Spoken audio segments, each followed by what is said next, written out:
In the trenches. The night air was cold in the trenches that night. It was late at night, and a young soldier, Arthur, was on guard duty. The trenches were extensive and built like a maze, so bumping into another soldier was unlikely. The only sound was the soft pattering of rain and wind, and as always, the sloshing mud and water below Arthur's boots. He carried his rifle, rested on his shoulder.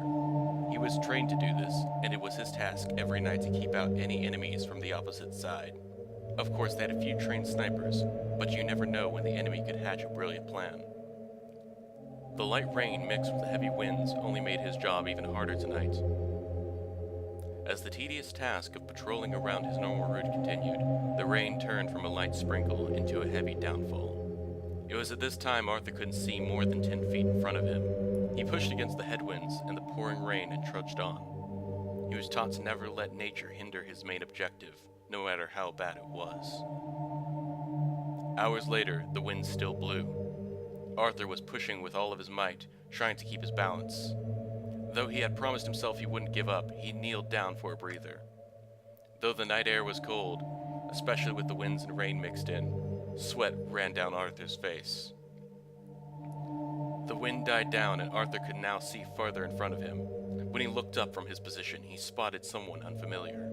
He was bulky and wasn't wearing any uniform he had seen. He was taught what all the uniforms looked like and didn't recognize the one the figure donned. It was a dark brown coat, half buttoned up. Arthur did what he was taught and raised his gun.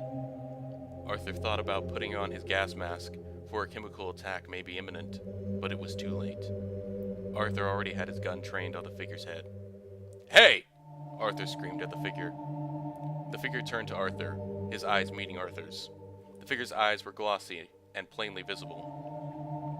The figure had long, dirty white hair protruding from every visible inch of skin. The figure's nose was pink and pressed to his face, as of that of an animal, like a cat or dog perhaps. Arthur quivered at his massive size. "Put your hands up!" Arthur said, ready to pull the trigger at any moment. The figure did not comply to Arthur's commands. "You asked for it!" Without any hesitation, Arthur pulled the trigger. The figure flinched, but the thick fur blocked the bullet. Arthur dropped his gun out of fright. He went to pick it up, but it was too late. The figure was dashing towards him. Arthur reacted by pulling out a pistol and firing a couple rounds, to no avail. The figure slashed into Arthur's chest, with what he assumed was a blade of sorts. As Arthur flew back into the mud, holding his chest, he soon learned that the figure had claws. Long, black claws. Arthur scuttled back, hoping the creature that was attacking would have mercy.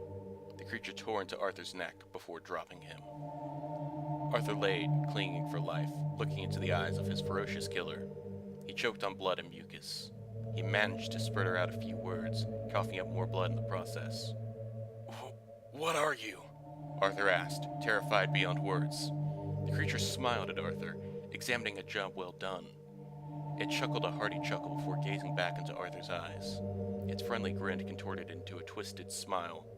It revealed rows of sharp, pointy teeth.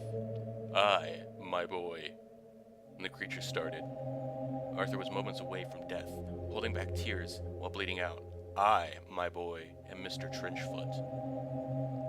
Arthur's eyelids grew heavy as Mr.Trenchfoot tore his dog tags from his neck. He opened a pocket to reveal a whole collection of them. He was just another statistic. He closed his pocket and trudged off. The last things Arthur saw before dying were his glossy, evil eyes. If there's anything to take away from this story, it's that war is a merciless beast.